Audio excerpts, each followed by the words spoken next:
Hey, John Tocq here. Welcome to Stormforce Fitness TV. Delighted to have you. Today we're going to be talking about how to unstick your goals. It's January 6th. Everybody's talking about goals. Everybody's going to take over the world. Everybody's going to get lean. Everybody's going to get jacked and run a marathon and all this kind of stuff. And unfortunately, we all know that around about middle of January, things are going to start taking a turn. That sort of initial willpower and that forced motivation that a lot of people go through, it's going to start dwindling. Not because anybody's weak as such, it's just because their approaches are completely wrong. Okay, the goal setting seems to be about pick a random goal, pick a random number. Maybe random's not the right word. There's a lot of people will see somebody else. They're looking externally for these goals. They see somebody else who's got the body that they want. Maybe somebody's banging on about how 2019 was such a great year and they made loads of money and quadrupled their business, all this kind of stuff. And we decide that's what we should be doing. And that is the first stumbling block when it comes to goal setting, is looking too far outwards, not really looking internally and deciding what we really want to do. Okay, we tend to just start with these random numbers. I'm going to lose 5 kilos. I'm going to run a 10K in whatever, 35 minutes. We start from the outside and we wonder why it's not really getting us going. We kind of push ourselves to do it for a couple of weeks, mainly because we're just a little bit pissed off how much weight we put on, how many calories we've ate. And after a while, obviously, we kind of get over that. And now there's no longer enough inspiration to keep us going. And I'll be brutally honest, as I always am, most of the time goals fail because basically you're setting goals around a life you don't give a fuck about. Okay, that sounds pretty harsh, but the reality of things is that people are living lives that they don't want to be living. Okay, the big picture they really have no interest in. They feel obliged to do it because they should have a house, they should have a mortgage, they should be married at this age, they should have had kids, they should be this weight, they should be these body dimensions, whatever it might be. And it just doesn't appeal to them. They're just not excited by that life. So any goals within that are really not going to sort of grab that person by the balls. And that is a place to start, right? If you're doing things that you just don't feel are important, you're doing them out of a sense of obligation, then you will not be successful with them. So this leads us on to something that a lot of people trip over quite a bit. We're always told that when we're growing up, don't be selfish. Think about other people, help other people, and clearly that is a great way to live. But people often take that too far, okay? Everything becomes about other people, everything is helping other people, everything is about sacrifice, everything is about I'm not important, the other person is more important. And whilst on the surface that sounds like a good idea, it sounds very honourable, it sounds like a great way to live, and you're helping people and making the world better, you're not making the world the best you could. And that is really the key point, because if you're overweight, if you're unhealthy, if you're getting sick all the time, if you've got no energy, if you've got no passion for anything, you're just not going to give it 100%. That doesn't mean you're not trying. That doesn't mean, we're not saying you're not putting the effort in. In fact, you're probably putting in more effort than you need to. But what you're getting out of it and what other people are getting out of it really isn't as much as it could be. And that's why we've got to find this balance. We've got to be looking after ourselves. We've got to say no sometimes so that we can get the crucial things done. We can eat healthily. We're not rushing around all the time and grabbing at sugars and processed foods. We have to start saying, look, I'm not enjoying my life. I'm not happy. I've got no energy for what I'm doing. And as a result, I can't be the person I want to be for you and you'd like me to be for you. Whether that is your husband, your partner, your girlfriend, your sons and daughters, cousins, best friends, whatever it is, you've got to start thinking about yourself so that you can serve other people more, if that is what you're worried about. And that often tends to be a female thing. Again, I'm not being sexist here, it's just the way women are built. You tend to have a bit more emphasis in your psychology towards friends and family and nurturing and things like that's it's just the way it is. That's just nature. So again, it's not something to go, oh, damn it, I'm a woman, that means I can't do this or that. It just means be aware of that and then shape other things to kind of work with this sort of nature-nurture thing. Okay, so if you know that you're very much about pleasing other people and you want to be there for other people, then, and that's often why, you know, ladies do better in group fitness. They often want to be part of a group, you know, but as long as you find the right group and they're the kind of, you know, you want to work harder for the group. In our fitness camps, we do a lot of sort of team relays and things. If you're working harder because you want to work harder for yourself and also the people around you, then you're going to get better results. Okay, whereas guys typically can be a bit more go to the gym, train hard on their own. Again, that's not universal. I'm well aware that some ladies can and should train on their own. A lot of guys do better in a group environment. But when you've been a coach for as long as I have, you see these things, and rather than getting annoyed by them, you need to sort of utilize them in the right way. Work with them rather than against them. You know, without going too much off topic, I've spoken about that in terms of ladies and their monthly cycle and things like that. You know, it's very easy to get annoyed at it, but actually when you understand the science, there's ways to work with it in terms of getting better fat loss results and so on. Okay, so let's get into these goals, but just understand that everything we're going to talk about needs to be underpinned by this understanding that if you're living a life you don't like, all the stuff I'm going to talk about really isn't going to get you anywhere. Okay, just picking numbers and like I said, random goals, just trying to keep up with other people and mimic other people, it's not going to work. By all means, if somebody is living a life that you would like to live in totality, then yes, go to them, try and understand what they did, train as hard as them, use them as inspiration and so on. But one of my old mentors, Alan Cosgrove, used to say, make sure you know the rest of the story. Because it's very easy these days to be on social media and you're like, oh my God, she's got great abs, she's got a great butt, I'm going to do what I see her doing, I want those things. But one of the things we're going to explore in this program here is that you don't know the rest of the story. You don't know how often that person's training. Half the time you don't know if they're taking drugs, which is more prevalent than you would think in a lot of these influencers. You don't know how much they struggle with nutrition. You don't know how many social things they're just giving up to be able to fulfill all this stuff. So it's really, really important that you know the whole story and you don't just try and cherry pick the things you want, because often you can't pick those cherries unless everything else is in place at the same time. So the first thing I want to talk about is make the process and conditions fit what's important.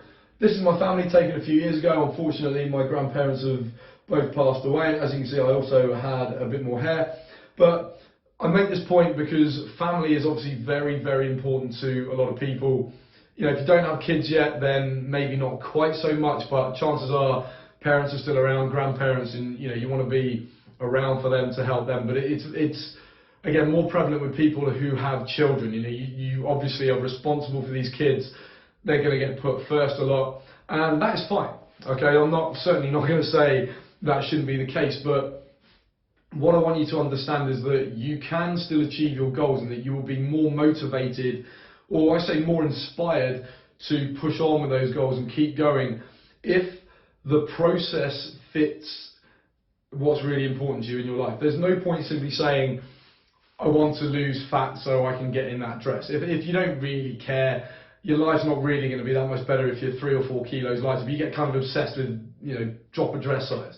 Well, that's great, good. It's a good goal, it's objective, it's a number, you can measure if you're getting closer, but how is getting in that dress going to make your life any better? Is it related to what is really important to you? And again, you are the only one who can decide if it's important. You know, for instance, somebody, if I talk about running a marathon to people, they're just like, hell no, I've got no interest in doing that. But then you see them maybe a few years later because their uncle died of cancer or something like that. All of a sudden, that marathon goal is important because their uncle was so important to them. You know, maybe they want to help other people avoid that pain, so by raising money, they're doing their bit for that cause. So all of a sudden, the goal hasn't changed. You know, the marathon's still a marathon, the same training is required and everything else, but now it's attached to something that's much, much more important. As an example, for a client I used to have over in England, this guy was very busy, worked in an investment fund, found it very difficult. He wanted to lose weight, kept saying he would, but it just didn't mean that much to him. Like, his life wasn't affected that much by being 3 kilos heavier or lighter. Ultimately, he could still make the same money, he still had the same family and so on. So there wasn't really any reason to lose that weight other than he kind of felt he should and he didn't like being fat. Okay, but again, it wasn't enough to sort of grab him by the balls and make him train and follow the nutrition. So what I did was I sat down with him and we spoke about obviously all this stuff, what was important to him. And again, it was family. He had a couple of kids. He said, you know, I want to be there, live longer and all that stuff. Again, that's important, but it's not near enough. You know, unless you think, oh shit, I'm going to die tomorrow, it's not enough to really get you going. And this is why so many people don't think about their health until they get sick. They know they could get sick, they know their family, there's a family history or whatever. It doesn't sort of really motivate them to change until they themselves get sick. So what we did, we met kind of somewhere in the middle, and I said to this guy, well, your family's important, you know, you want to please your kids and help them be happy and have a, you know, a fun, successful life. So let's just make some goals around that. So what we did, we set different checkpoints related to his weight. You know, it was sort of when you lose this much, when you lose this much, when you lose this much. But each one had a goal attached to his kids. And he went and told his children, when daddy's done this, when daddy's lost this much weight, we will, you know, I'll go and buy you a pair of trainers, I think it was. And the biggest goal, his sort of ultimate goal, I think it was to lose 3 stone. If you're American, that's about, you're talking pounds, about 18 kilos, 40 pounds, somewhere around that, 40, 45 pounds. So once he got that big goal, they were going to go to Disneyland. Obviously, you know, expensive trip and everything. But believe me, when you go and tell your kids that if I hit this target, we get to go to Disneyland, you're going to do it. Okay, you don't want to let the kids down. And that's why, again, you have to go and, you know, work it in with your family. Don't just keep this stuff to yourself. Because then again, if you fail, it's like, oh, I'll still take them to Disneyland. So great, they've still got what they wanted, but like I said, they're getting their thing, everything's great and happy, but you're still feeling like you sort of failed, you're still lacking inside, you haven't achieved that goal, so again, you're not going to be happy. Alright, so here we start to see it's not black and white. We don't want to just be at that end or this end. As usual, meet in the middle.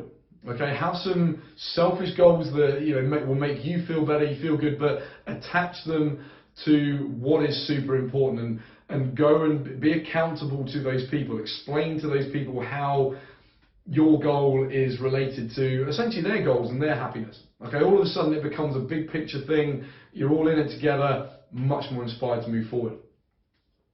The next question, just realised almost a bit of titty in there, sorry about that.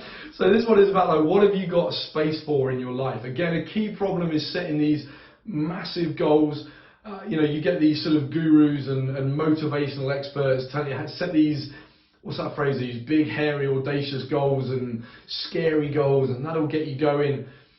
It's true to a point if you're that kind of person. Someone like me, that works. Like, I cycled across America and Australia, and I love that. I'm like, oh my God, right now I've got to be at my best. I've got to train, I've got to work, and it really fires me up.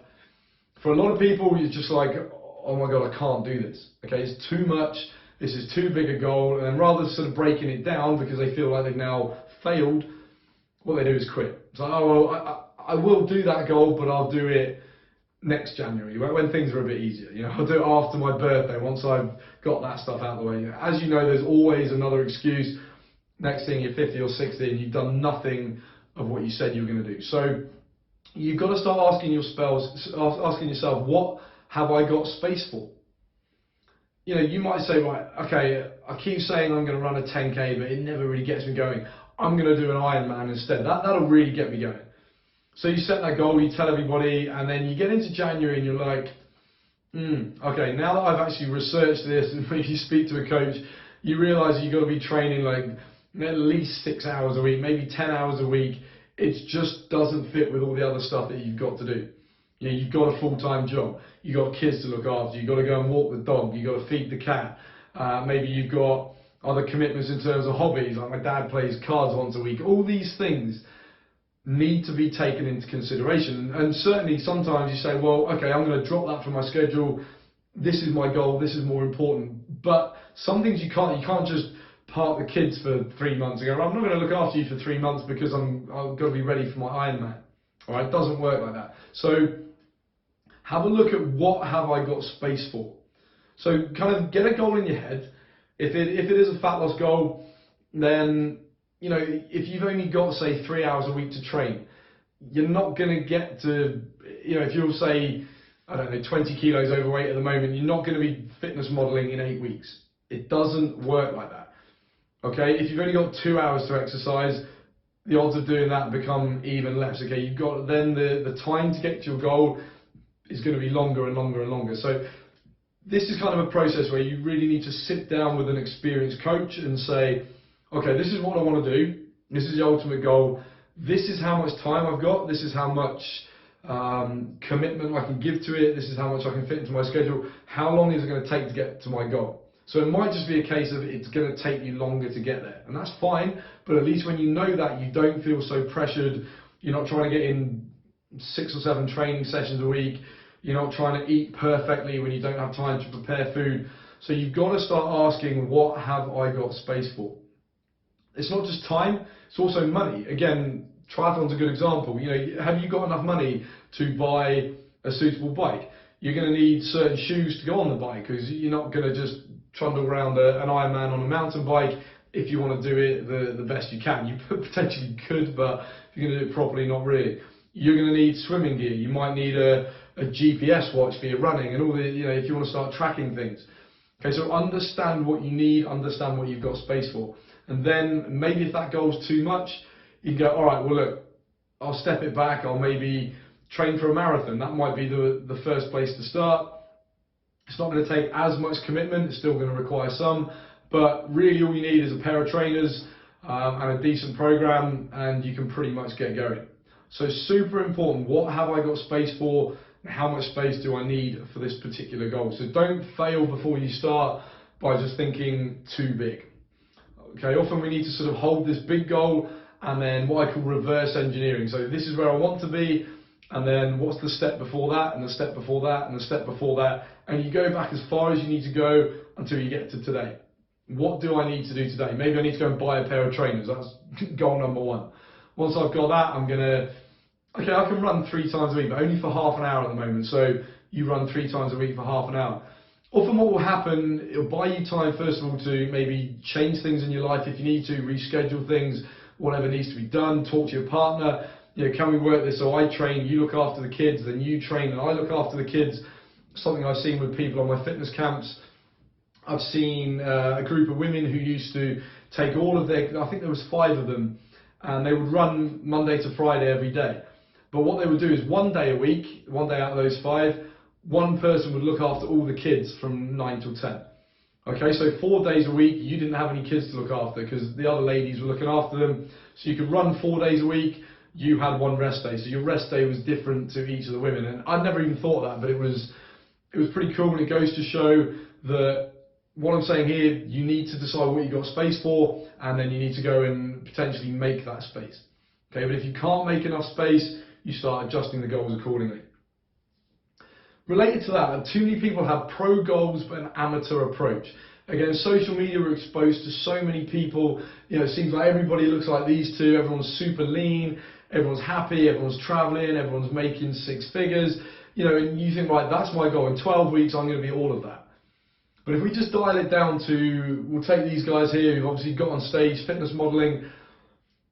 It might be, it's pro goals but an amateur approach. And by pro goals, I mean you literally want to be at the top. You feel like everybody on social media is at the top. Everyone is literally got a perfect body. They haven't, it's just you've chosen to follow the ones who do because that is a goal for you. Realistically, there's still billions of people out there who are sick, fat and overweight. You know, so that's just kind of a side matter. Don't believe everything you see on social media as if it's you know, everybody is like that. You know, it's the average. It's certainly not. Okay, but these guys have probably trained for, you know, a good few years to get to this stage. They've maybe been training a couple of hours a day. Their nutritional approach is perfect. It's been designed by a coach and then it's been adapted along the way. You know, they probably zigzag their way through a lot of failures to find what really works for them. You know, they're taking all of their supplements. They've got recovery protocols in place. They're going for massage 3-4 times a week to ease out all the tension from the weightlifting.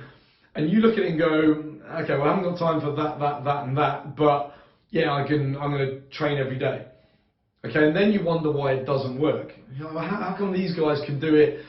That's why, because they have pro goals, but they have a pro approach. All right, you've got a very amateur approach, or even like a novice approach.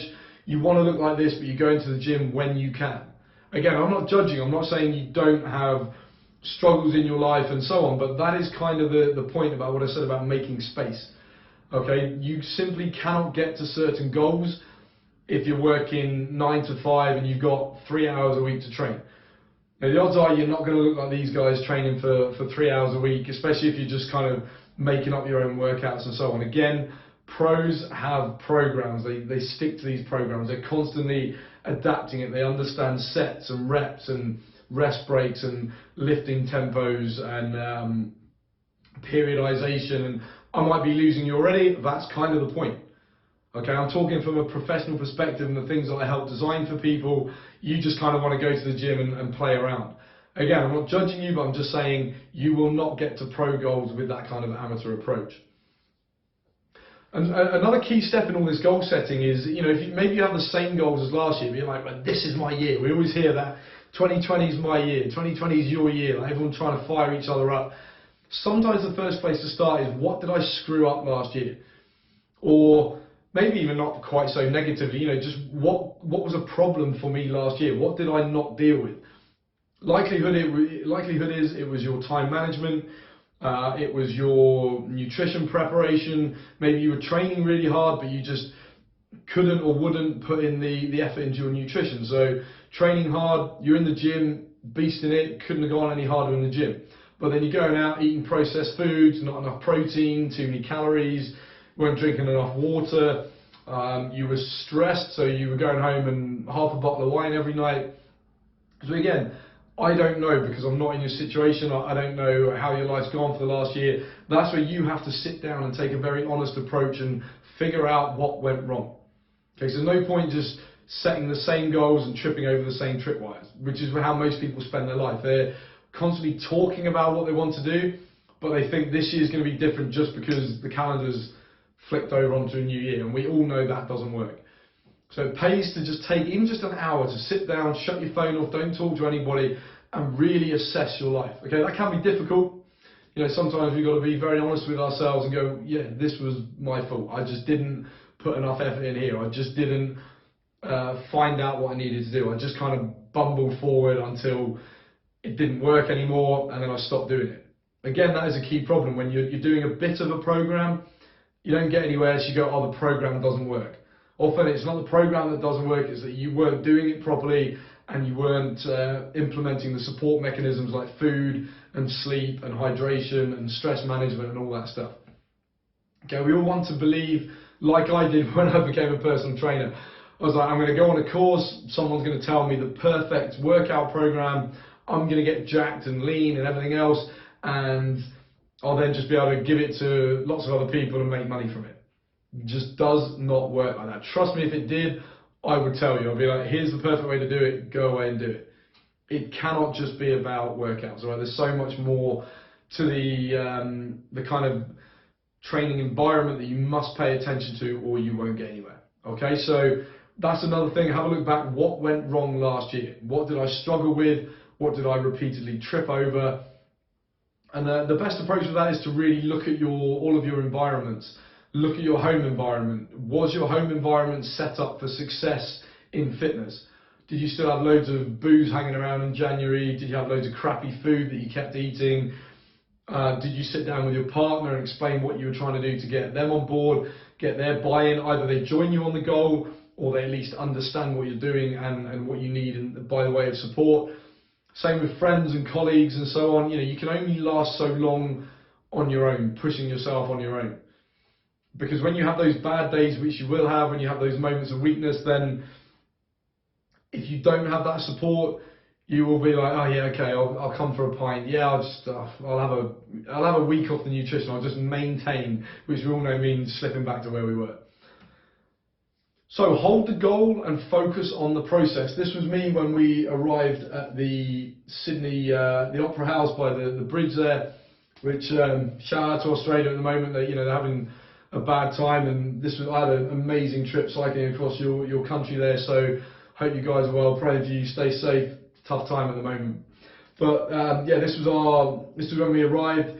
Had I spent the whole time in Australia thinking about, oh, I've got to cycle 2,500 miles, it's hot, it could be windy, it's enough to kind of stop you before you start. You end up going, nah, this is just crazy. But what we did was we had this big goal. We knew we wanted to get from Perth to Sydney. Obviously Sydney was that goal. But then all you can do is focus on the process. What do I need to do this month in training? What do I need to do this week? What do I need to do today? What do I need to do to prepare for the trip and get the bike ready and so on?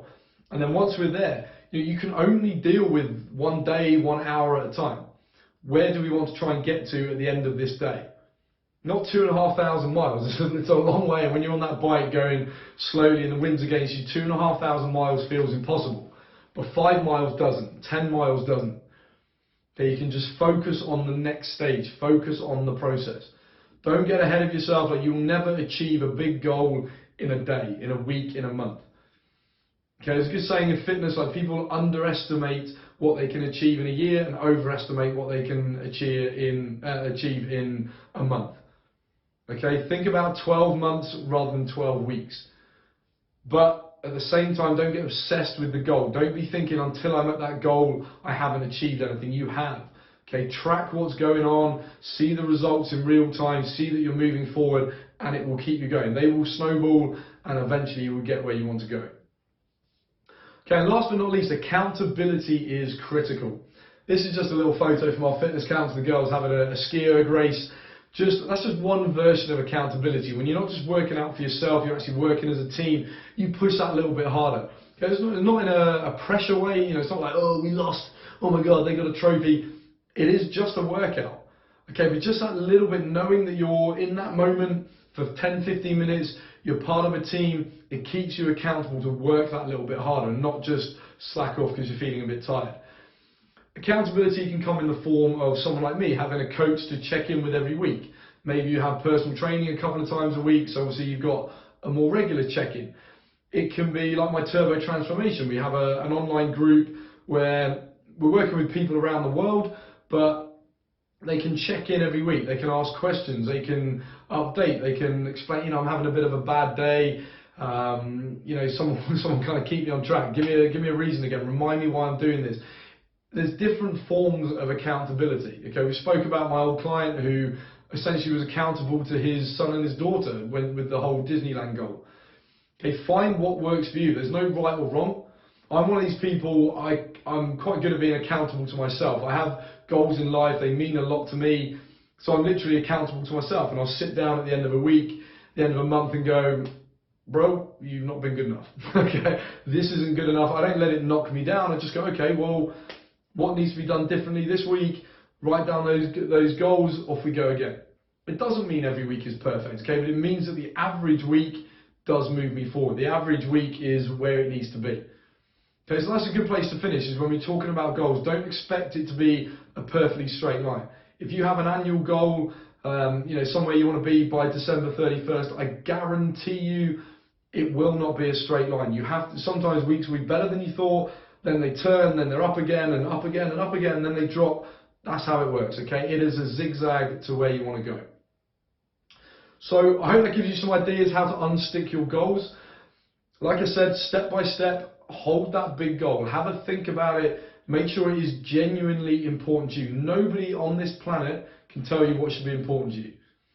As cliche as it sounds, if you sort of look within yourself, listen to your heart, find out what's really, really important, then you will be able to establish your goals. You will be able to establish your personal values.